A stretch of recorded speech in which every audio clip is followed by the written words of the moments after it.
On today's episode of Tartan Talk, we sit down with Jamesie Johnston from the band Albannach.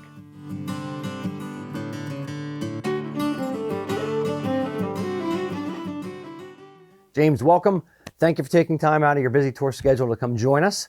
I appreciate you very much. I've known you for a long time. This is the first time I've actually got to sit down and do a proper interview with you. We're getting old together, Rocky. I remember when we were both young men. We weren't so grey in the whiskers. And riddled with arthritis. And riddled with arthritis, yep. That's true. So for those who haven't seen you before or don't know of the band Albannach, give me a bit of the origin story, how you came to all this and how long you've been doing it. Well, we're actually right now, we're celebrating 20 years on the road as Albannach. Before that, we were another band. That's where I met Jacqueline, who's the bass drummer and vocalist for the band, and it's where I met the super talented Mr. Donald McNeil, who's on our bagpipes. It was through that Albannach, was born and grew. If it hadn't been for that other band, then there would be no Albannach, So some people say, well, how can you talk about that other band? And whatnot? Well, if I don't acknowledge it, then there would be no Albannach, So it meant something to me.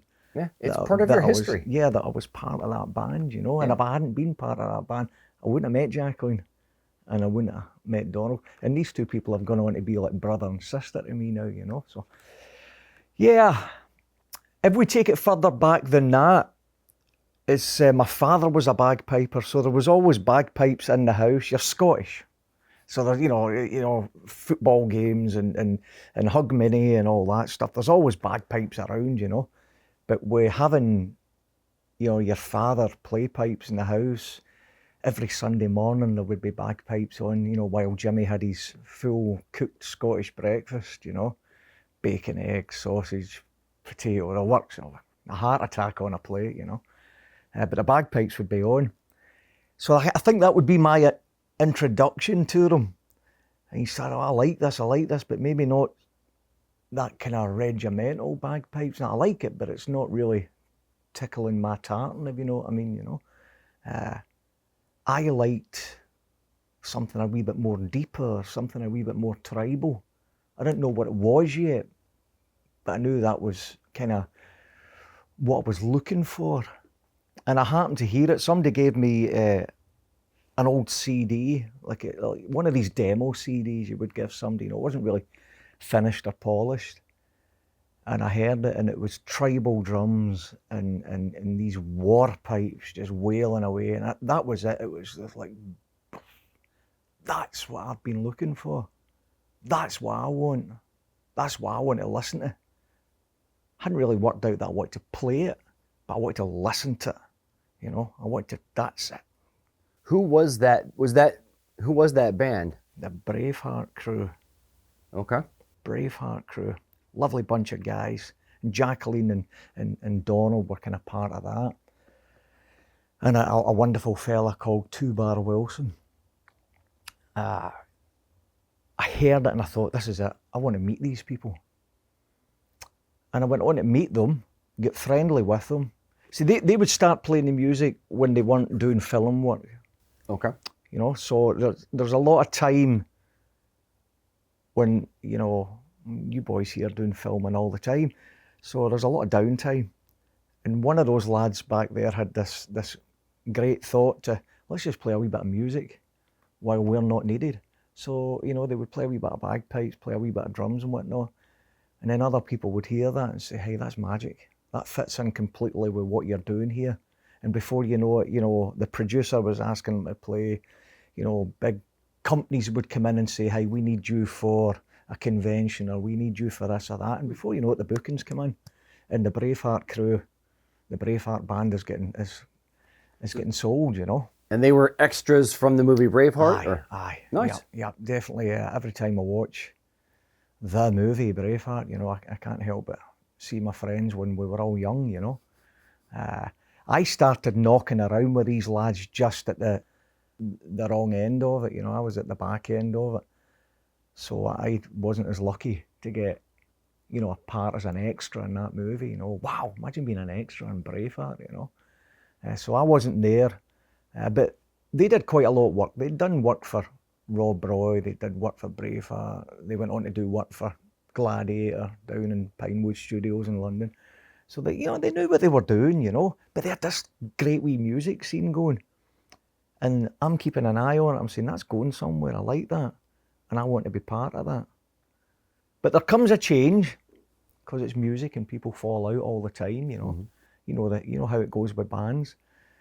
And there was a split, and this little band called Clann and Drumma came out of it. And I went in with them and started playing the bass drum, the role that I do now with Albannach. And I was hooked. I had no musical experience, Rocky. I was a motor mechanic, just fixing cars. And I was thrust into that job. And I thought, oh, I love it. I'm now making this music that seems to do something to me, seems to spark something in me. Now I'm making it, you know. It's where I wanted to be. It's what I was wanting to do. Did Clann and Drumma have the same effect on the audience that Albannach does? I've never seen Clann and Drumma. I'd never seen you in Clann and Drumma. Were they playing festivals, or was it like private gigs more? A lot of private gigs, a lot of corporate work. Okay. And I remember, if you'll let me ramble on about it, I remember Glasgow Highland Games, it's down in Kentucky. They'd put an ad in the Glasgow Evening Times, which is the nightly newspaper in Glasgow, you know. Glasgow in Kentucky in the US, not Scotland? Scotland. In Scotland. So we're at home in Scotland, and everyone gets the Glasgow Evening Times, got all your sports stuff in it and everything.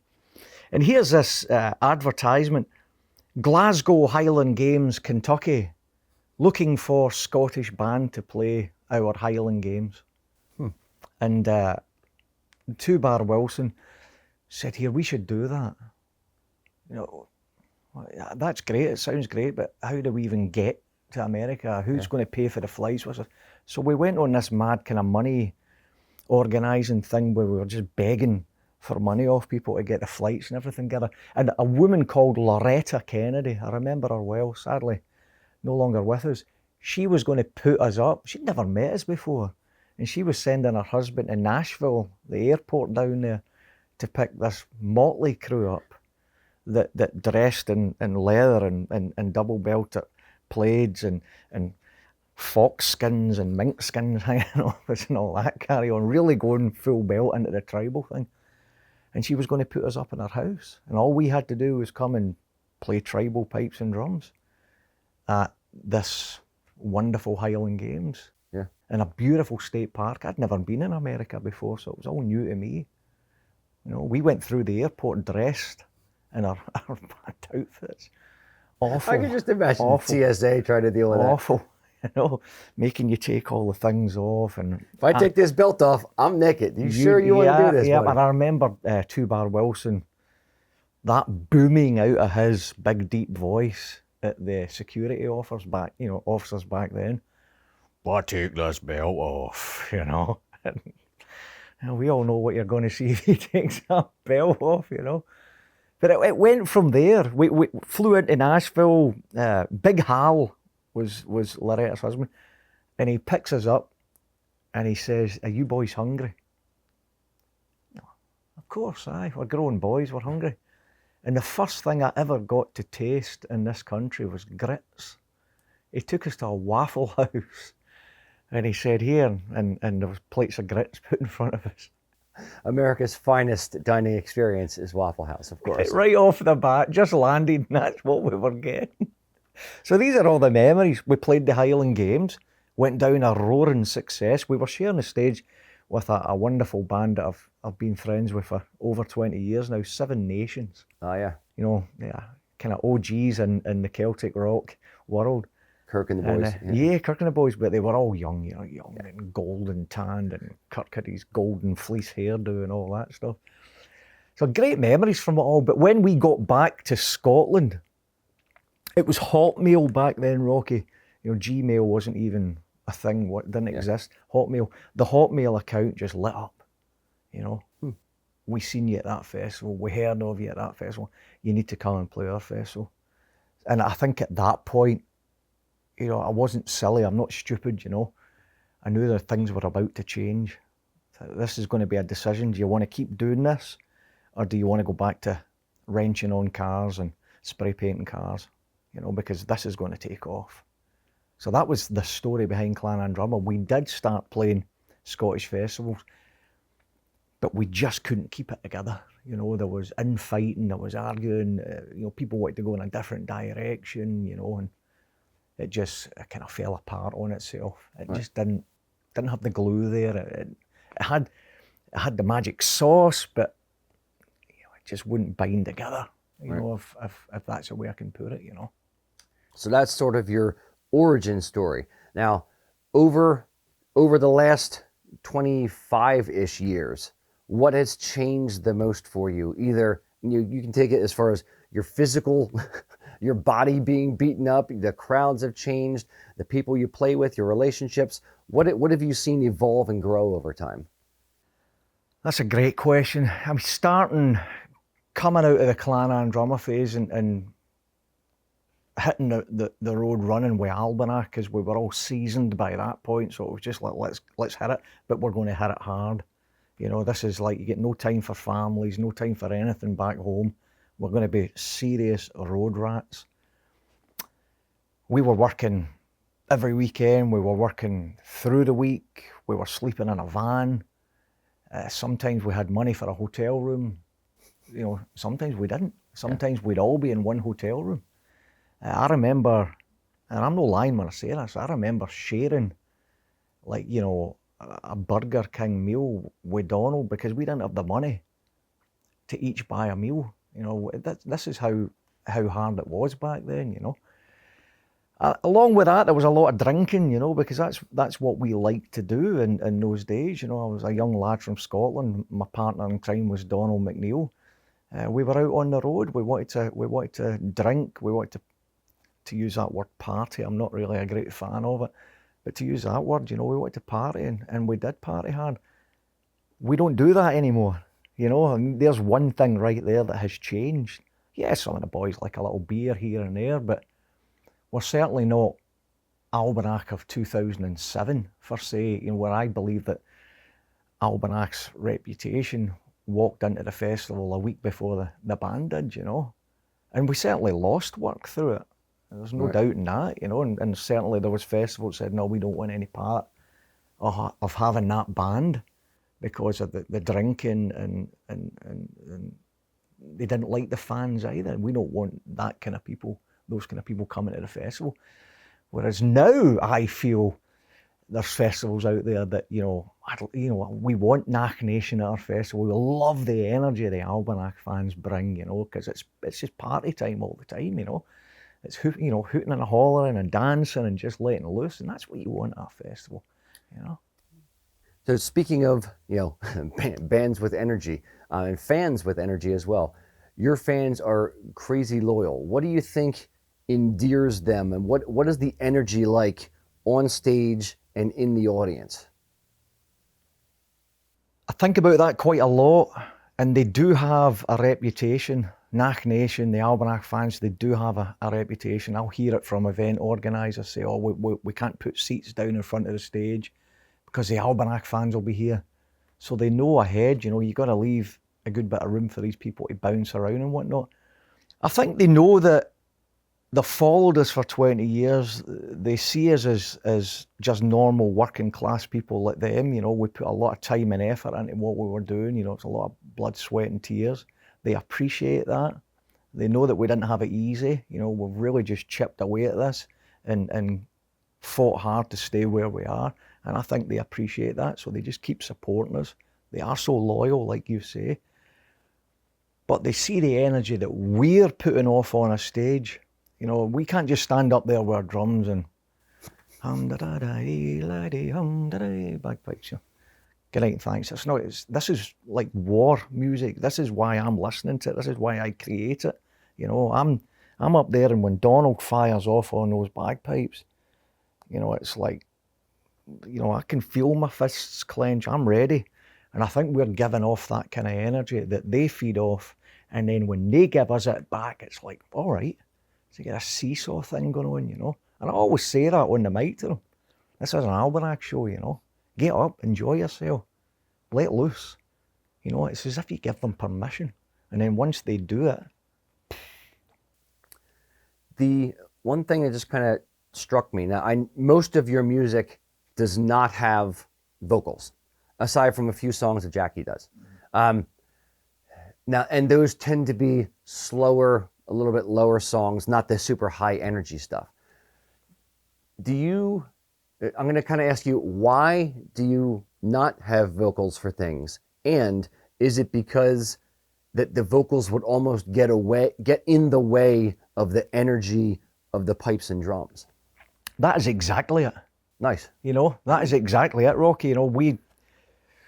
We forged this kind of music for, like I was saying, this is just war music. This is, like, I'll say to people, I believe those clans in Scotland would have listened to something to gear them up, to get themselves in the mood for meeting in that moor over there, that glen over there, with sharp things in their hands, bare-chested. 300 there, there's 300 here, and we're just going to run at each other.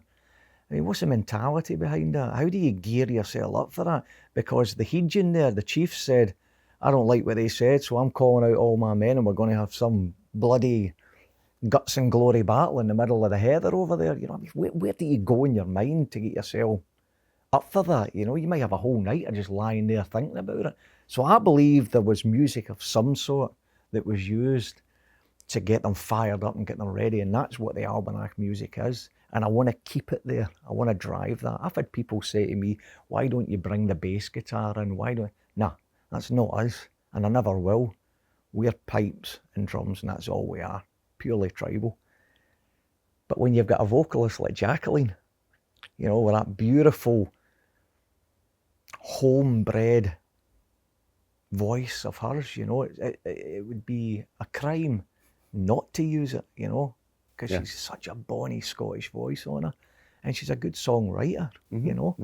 Some of the stuff that she writes that we've put in the albums is wonderful. So we like to just dial it down a wee bit. It's like this helter skelter stuff, and then whoa, we're going to bring you back down. Enjoy Jacqueline. Kind of Mother Earth, as I always say. That's Mother Earth. We're the storm that goes on round about Mother Earth.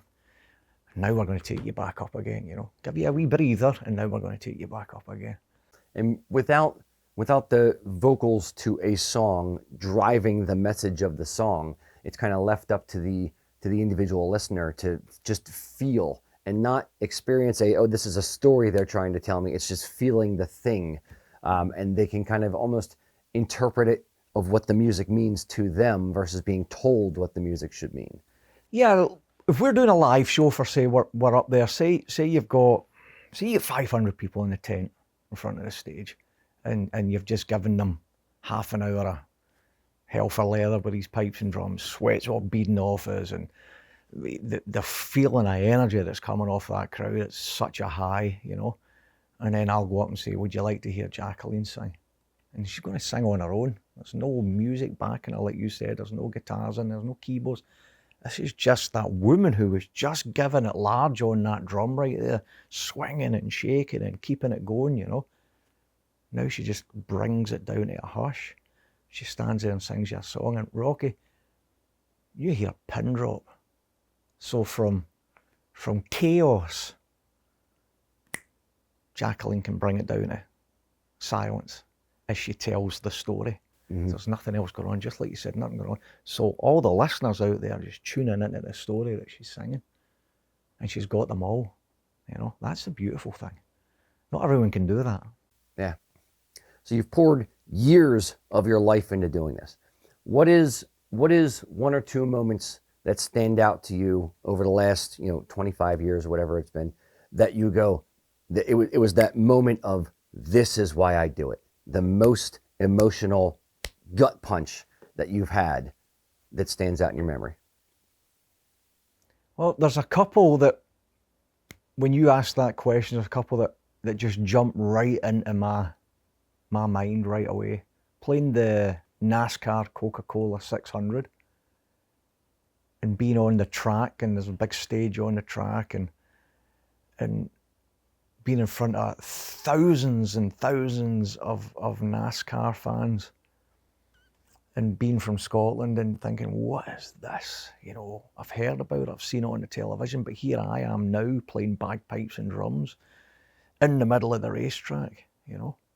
Carrie Underwood's just sang the national anthem. Jacqueline has just went up and followed her and sang Flower of Scotland, and now the Albannach are playing pipes and drums, and the crowd's going crazy, you know. So I'll never forget that as long as, and then we got wonderful treatment after it. I wandered right into Jamesie Johnston's pit and got promptly flung out.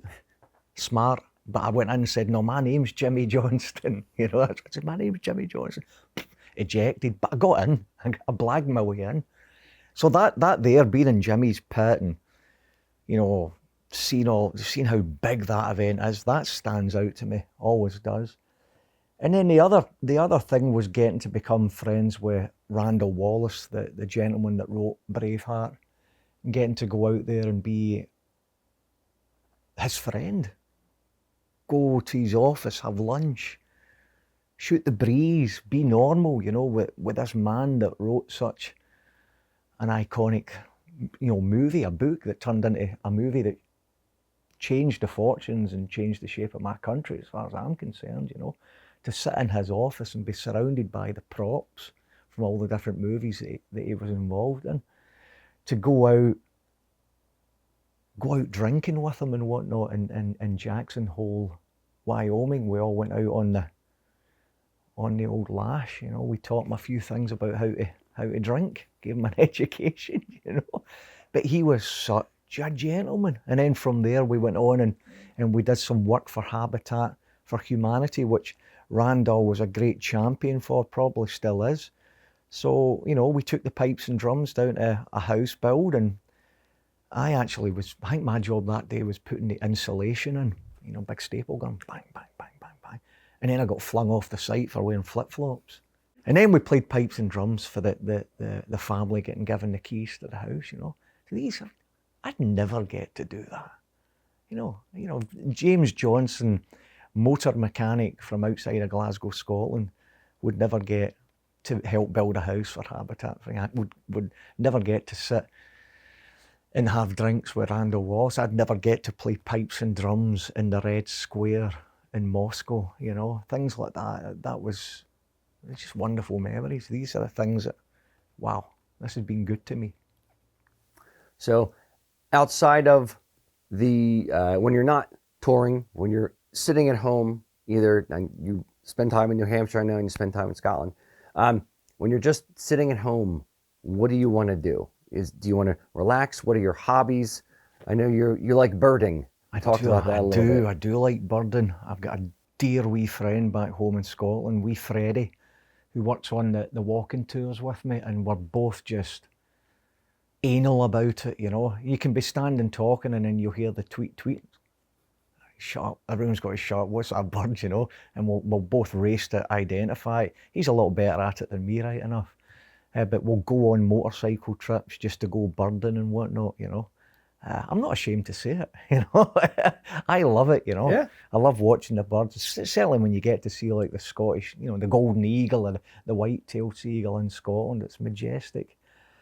The other big passion for me, if I'm not out hill walking, is classic Triumph motorcycles. I've been bitten by this bug, and it's under my skin, it's in my blood. I call it a sickness. That's what it is. It's a sickness. You know, if I'm not touring with a band and driving and covering long distances, I'm usually sitting on the funny pages, as I call it, on your mobile phone, your cell phone, surfing scrap, looking for the next deal, see who's selling what old Triumph motorcycle.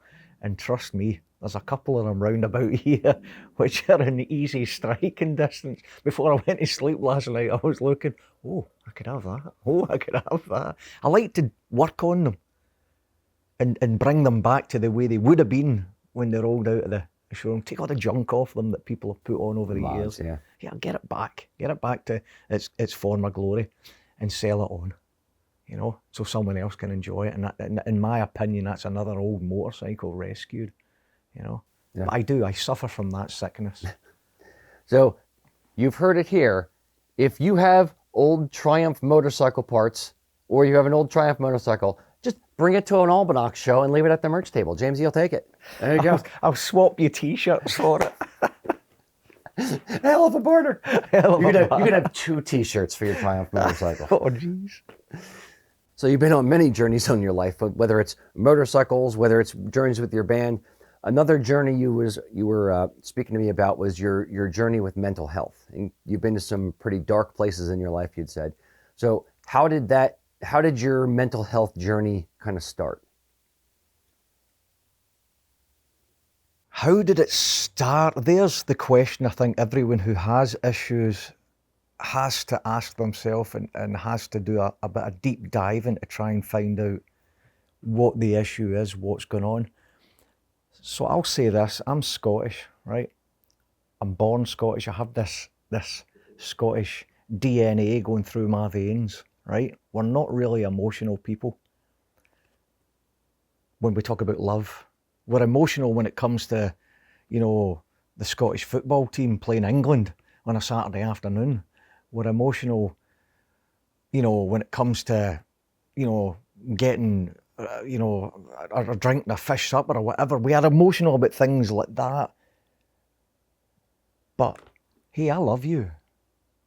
You know, hey, well done, give you a hug. Well, not that's, well, wait a minute, did you hug me? What's that? You know, are you soft? Because I'm no soft. I'm hard. I'm Scottish. And that's the mentality we're brought up with. Very, very hard to explain, you know. As a boy growing up, my father would maybe say, Christmas morning, we all come downstairs at Christmas morning, you know. Mum and Dad would put on a fantastic show. Merry Christmas, son. It'd be a handshake, you know. Where's, hey, son, I love you, Merry Christmas, where's that? Doesn't happen. Certainly not for my generation and the generation before and before. So you have this thing built into you where you can't acknowledge emotion and you can't acknowledge pain. Or if you're going to acknowledge pain, you'll acknowledge it with violence and anger. We've all heard that about the Scots, and well, it's a quick-tempered Scot there, or a bad-tempered road rage. That's all. If you look at Scotland and you think Scottish person, you know, it's, you know, see you, Jimmy, it's a boof, headbutt. No, that's the character, you know. And it is there, because that's how we deal with things. We can't deal with the love side of things. And it's taken me 20 years to get underneath the anger, this zero to prison riot in 1 second mentality that I think Scottish people suffer from, and understand why do I have a hard time with love. And then when I started investigating that, I started to become aware of the fact that something deeper is going on here. My anger, my rage is fueled by something else. And when I started going on my journey, as you put it, with professional help, well, my anger is fueled by depression and anxiety. I've lived with it for 20 years. I just didn't acknowledge it. I hid it with alcohol. I hid it with other things. I hid it with fighting. I hid it with whatever I could hide it with and blame it all on that. Ah, well, I was drunk. What did you think was going to happen? You know, I don't remember that. You know, easy. Just put a wee band-aid on that, you know. Jimmy smashed the place up last night. Ah, he was drunk, it's all right. Not because Jimmy was depressed out his head. Jimmy was angry at the world, loathed himself, you know. So I had to go on that discovery and find that out, and it's not till recent.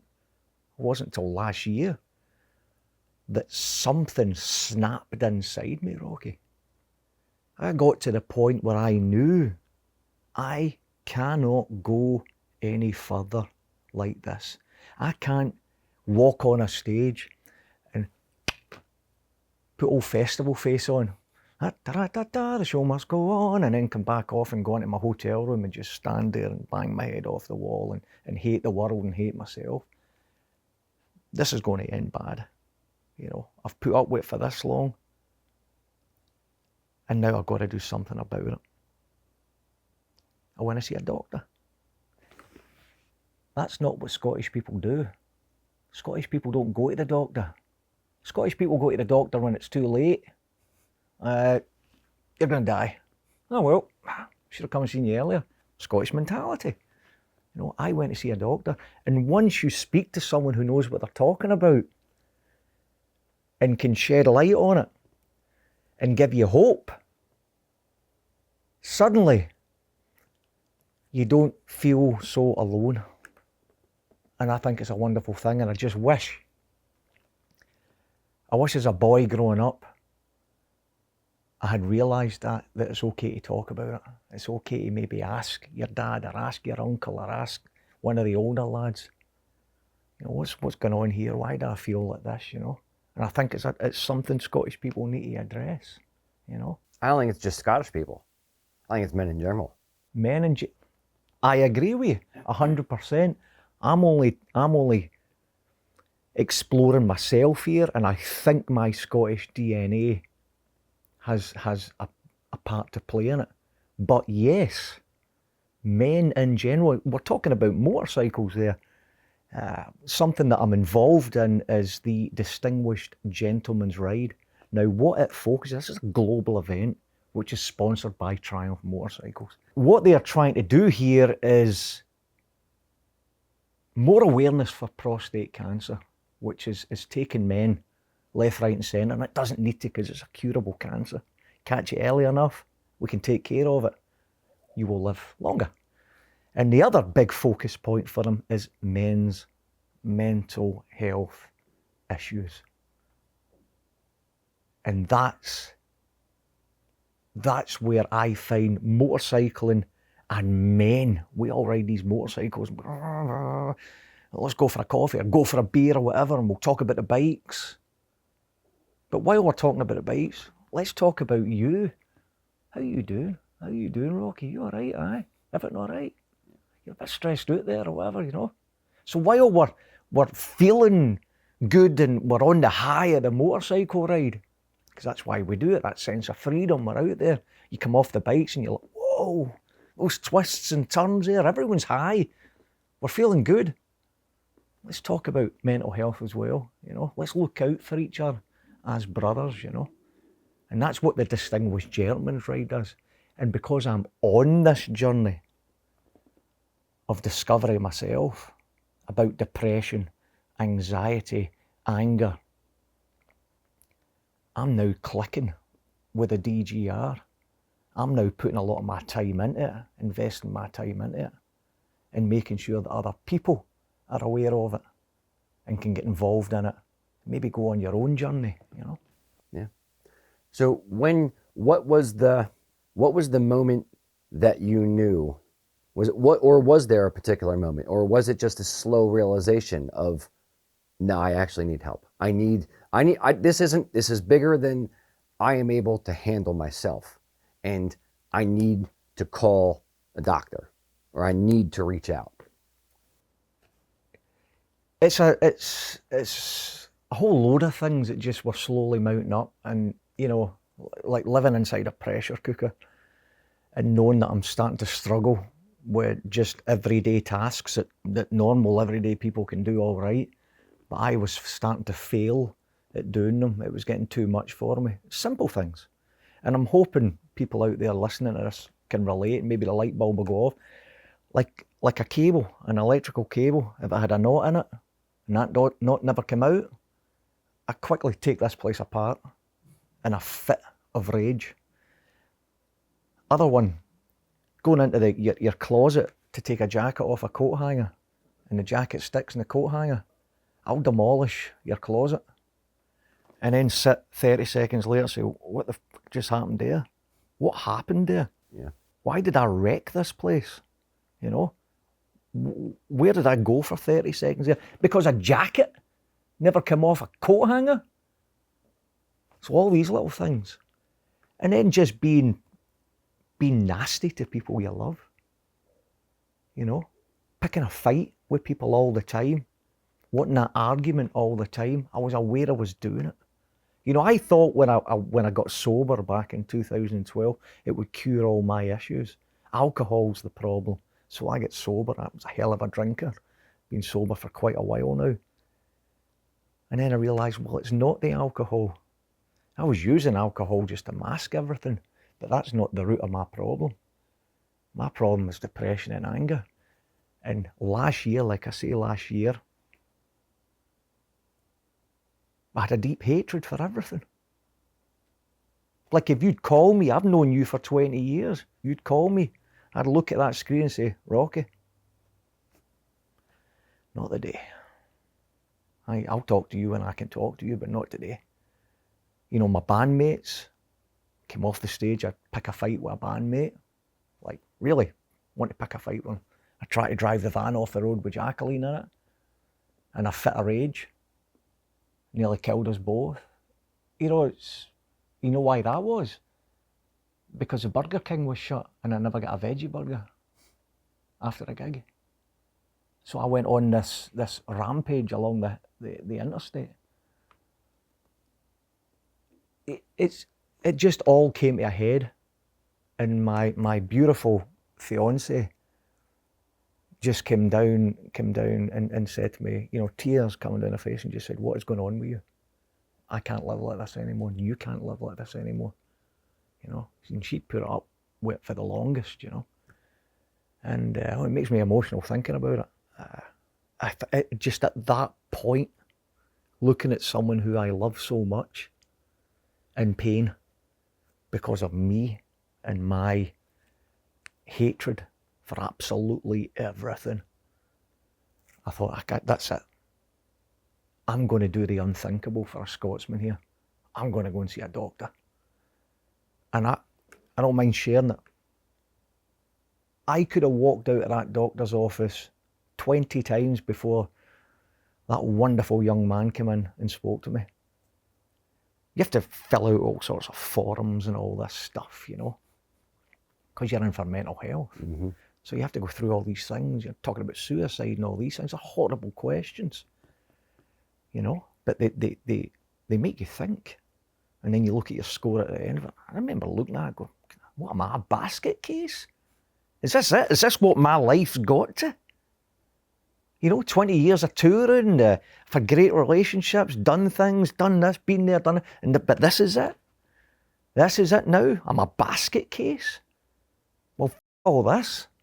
And nearly umpteen times did I just go, I'll slam that door off its hinge, I'll head out there, fuck it all. I'll just go to a bar and get drunk and may as well start drinking again, you know, kick all that sobriety. But anyway, but I didn't. I sat there, tears coming down my face, and this wonderful little man came in, young boy, younger than me, and told me what's going on inside my body, what's going on inside your head. Explained it to me. There's nothing to be ashamed of. There's a chemical imbalance going on inside your head, and we can fix it. It's going to take time, but we can fix it. And I do believe we are fixing it. I wake up now, Rocky, and I know what joy is in the morning. I'm happy. I'm happy to see the daylight. I'm happy to stand outside and wave to people. Heck, I'll even talk to people in the street now and ask them how they're doing. If I see they've got a ball cap on or something I like, I'll say, hey, where'd you get that cap? Whereas last year, you look at me and I really want to put something in the side of your neck, so don't even talk to me. The difference is unbelievable. I can handle an issue now. I can handle a problem. I can deal with things. I can look at myself in the mirror now and say, today's going to be a good day. You'll do okay today. Hey, yesterday you did good. Instead of looking in the mirror and saying, you're disgusting. And the best thing you can do right now is go get that rope and hang it from the rafters and take care of us. So these are the big changes that are going on in my life now. All because I went and sat and talked to a doctor, somebody who knows It's not your DNA. It's not just because you're angry and you're Scottish and you suffer from road rage and all that, you know. Little imbalance in there. We're going to adjust it. And then now I think, whoa, could the last 20 years have been like this? How I feel now, you know? Why did I wait so long? Yeah. And that's what I say to people now. When I talk like this, and I'm not ashamed to talk like this. Whether it's at concerts, whether it's to my bandmates, whether it's at the DGR events, you know, these wonderful motorcycle events. Don't suffer. Don't wait. I'll do it tomorrow, or I'll do it next week, I'll do it next year. Don't. Because take it from me, you're suffering and you don't need to. And it will creep up on you. And it will get worse. And it will catch you off guard. And you might end up making a terrible mistake for you and your family. So please, go talk to the professionals. Honestly, that big black curtain can be peeled back. You see the blue sky again, you know. Yeah. That was very emotional. I appreciate you more than you know for being so honest and vulnerable with us and sharing that story. And I hope that it gives other men a little bit of insight and a little bit of the light at the end of the tunnel that it can get better. So thank you. Jamesie, it's been wonderful seeing you. I appreciate it very much. For everybody out there, go check out albannachmusic.com and gentlejamesoftheglens.com.